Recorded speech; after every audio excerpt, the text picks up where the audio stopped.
During the developmental period. तो American association हमें बेटा इस डेफिशिएंसी के मुतालिक क्या बताती है?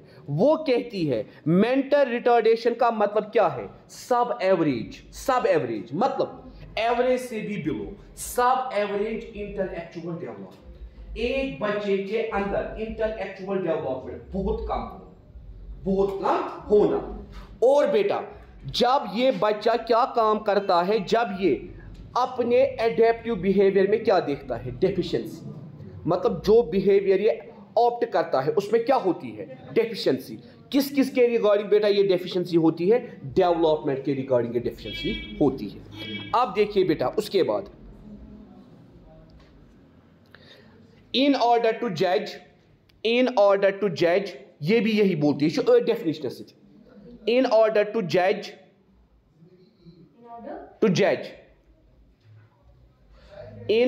टू जज मेंटली रिटार्डेड पर्सन, अगर आपको जज करना है कोई पर्सन क्या है? Mentally retarded.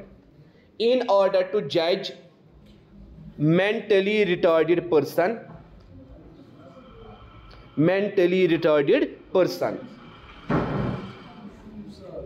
ही और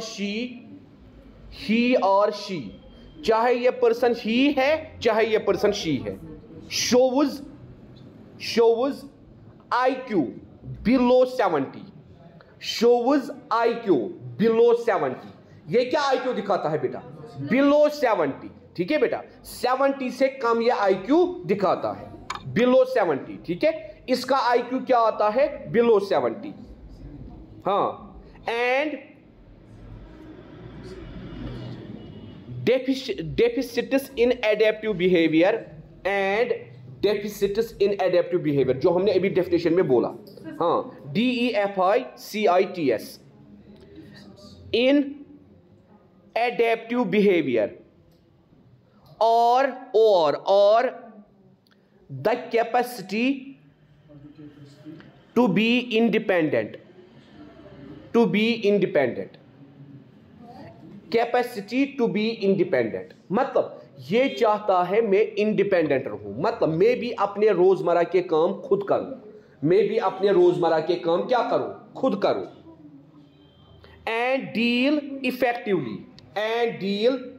इफेक्टिवली विद वन्स एनवायरमेंट। इसके अंदर क्या डेफिशिएंसी होती है बेटा? वही हमने कहा, and deal with one's environment. हाँ, and deal efficiently with one's environment, जो हमने अभी कहा बेटा। मतलब मेंटल रिटार्डेड पर्सन में दो प्रॉब्लम्स होती है। पहली प्रॉब्लम क्या होती है? इसमें बेटा कैपेसिटी वो नहीं होती है कि ये इंडिपेंडेंटली एग्जिस्ट, इसको हमेशा सपोर्ट की जरूरत है। दूसरा बेटा ये अपनी सिचुएशन के साथ, अपने एनवायरमेंट के साथ खुद डील नहीं कर पाता। ये दो प्रॉब्लम्स मेंटली रिटार्डेड पर्सन में होती है। अब देखिए बेटा, ये जो मेंटली रिटार्डेड पर्सन होता है इसके अंदर बेटा 4 कैटेगरीज हम बोलते हैं। कितनी कैटेगरीज बेटा? 4। पहली कैटेगरी IQ, यहां से बेटा मेंटल रिटार्डेशन, हाँ, अगर IQ बेटा क्या होगा? 55 to 69, 55 to 69, इसको हम कहते हैं माइल्ड रिटार्डेशन। क्या कहते हैं बेटा? माइल्ड रिटार्डेशन मतलब कम रिटार्डेशन है, मेंटली रिटार्डेड, मगर कुछ चीजें वो खुद भी कर सकता है। माइल्ड मीन्स बहुत कम। अगर बेटा अब 40 to 54, अगर बेटा अब IQ कितना है बेटा? 40 to 54, तब हम बेटा क्या कह सकते हैं? मॉडरेट रिटार्डेशन, ठीक है बेटा, मॉडरेट। अगर आप बेटा 25 to 39 IQ है, उसको हम बेटा कहते हैं सीवियर, मतलब बहुत खतरनाक, सीवियर। और लास्ट वन बेटा, अगर आप below 25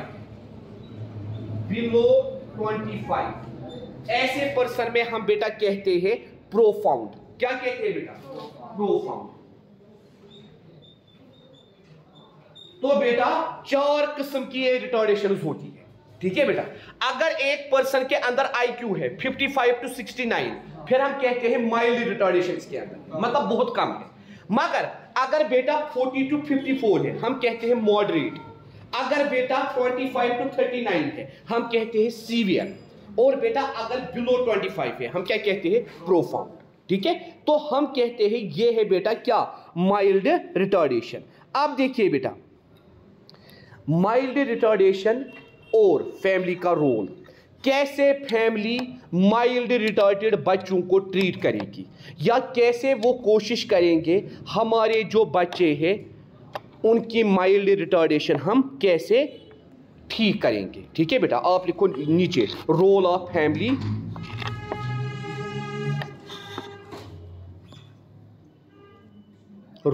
family in mild retardation. Role of family in mild retardation. Role of family in mild retardation. अब फैमिली का क्या रोल है बेटा किसके अंदर, माइल्ड रिटार्डेशन के अंदर।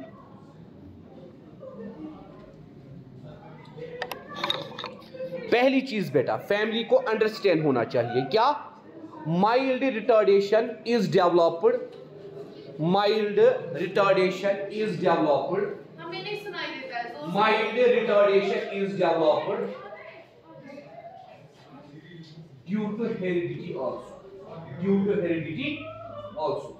तो फैमिली जरा बेटा वहां से दरवाजा बंद करो, फैमिली क्या काम करेगी, यम दफन साइन बचन गई कौन, mild retardation is developed due to heredity also. पहली चीज फैमिली को क्या अंडरस्टैंड करनी कि माइल्ड रिटार्डेशन हमारे बच्चों में खुद नहीं लाए। इसका रीजन क्या है, मतलब पेरेंट्स के अंदर भी, दो पेरेंट्स में से एक पेरेंट के अंदर भी ये प्रॉब्लम हो सकती है। ये बेचारे कोर्मुत आसमान या जिसको ऐसी प्रॉब्लम होगी, लर्न नहीं होता था या कुछ, तो ये ऐसा नहीं होना चाहिए। फैमिली हमेशा गलत समझे कि हमारे बच्चे में ये जानबूझ के आ गई या हमारा बच्चा ये जानबूझ के करता है। इसके पीछे किसका भी रोल हो सकता है, हेरिडिटी का रोल। ये जीन्स पे भी डिपेंड करती है। ठीक है बेटा, ये जीन्स पे भी डिपेंड करती है किसी के अंदर माइल्ड रिटार्डेशन आना, पहली चीज। दूसरी चीज बेटा, हाँ दूसरी चीज, they can function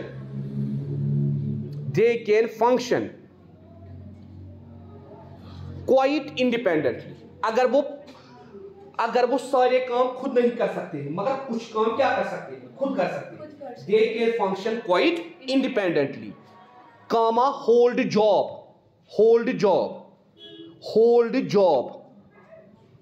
and families, hold job and families by proper treatment and counseling, ना कोई फैमिली बच्चे इशू मेंटली रिटार्डेड, फैमिली बोली कि छोड़ो इसको ऐसे ही रहने दो, ये क्या है, मेंटली रिटार्डेड।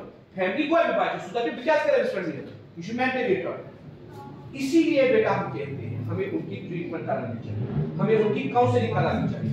तो वो बेटा अगर ये होगा, इन दो में बहुत सारे चांसेस होते हैं ठीक होने के। अगर यम टाइप आसन या से माइल्ड ना से मॉडरेट, इन दोनों में बहुत सारे चांसेस होते हैं कि बच्चा ठीक होगा। मगर बेटा कैसे, जब हम ट्रीटमेंट कराएंगे, जब हम काउंसलिंग कराएंगे, ना तो वही मोर या मोर, अब जो हो गया तो हो गया, छोड़ ऐसा नहीं। मैं वही बोल रहा हूँ ना, इन दोनों में चांसेस होते हैं बेटा, इन दोनों में। आप देखो बेटा, हमें तारे ज़मीन मूवी पे प्रैक्टिकल एग्जाम, ईशान पे जब मेहनत हुई, ईशानस ये साथ आमिर खान दुख सेपरेट टाइम 2-2 घंटे में उसको अलग से पढ़ा। आप देखो उसमें कितनी इंप्रूवमेंट आ गई, आप देखो बेटा उसमें कितनी ज्यादा इंप्रूवमेंट आ गई। तो बेटा कुछ मतलब मैं आपको बोल रहा हूँ मॉडरेटस तो माइल्डस, इन दोनों में बेटा पॉसिबिलिटी होती है ठीक होने की। ये वो सीवियरस या ये वो प्रोफाउंडस, इनमें बेटा पॉसिबिलिटी उतनी नहीं होती है। उसको माइल्ड था, डिसलेक्सिया जिसको हम बोलते हैं, मतलब वो बेटा अक्षरों की पहचान गलत करता था, तो उसको बसा PSB। ठीक है बेटा, तो हम कहते हैं वही ये दो ठीक हो सकते हैं, मगर जरूरत किस चीज की है, पेरेंट्स ट्रीटमेंट कराए, पेरेंट्स काउंसलिंग कराए। ठीक है बेटा, तिम गसन यह दपन कि बच्चे गोबरे, ये हमारे लिए बोझ है। तो बेटा अगर काउंसलिंग गसे, अगर ट्रीटमेंट गसे, यम बच्चे क्या हेकन करित काम, पन फैमिली हेकन पालित, जॉब हेकन करित, हर कम काम हेकन इंडिपेंडेंट। ठीक है बेटा। तीसरा point, level of retardation.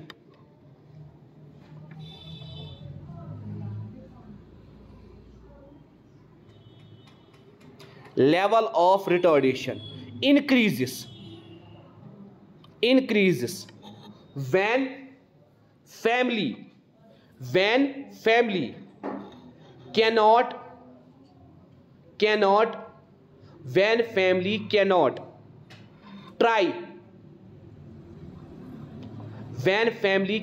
try to communicate and help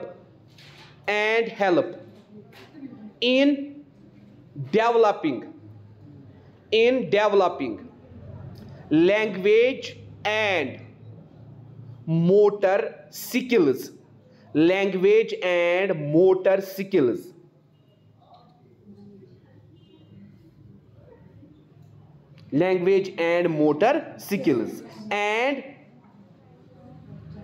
training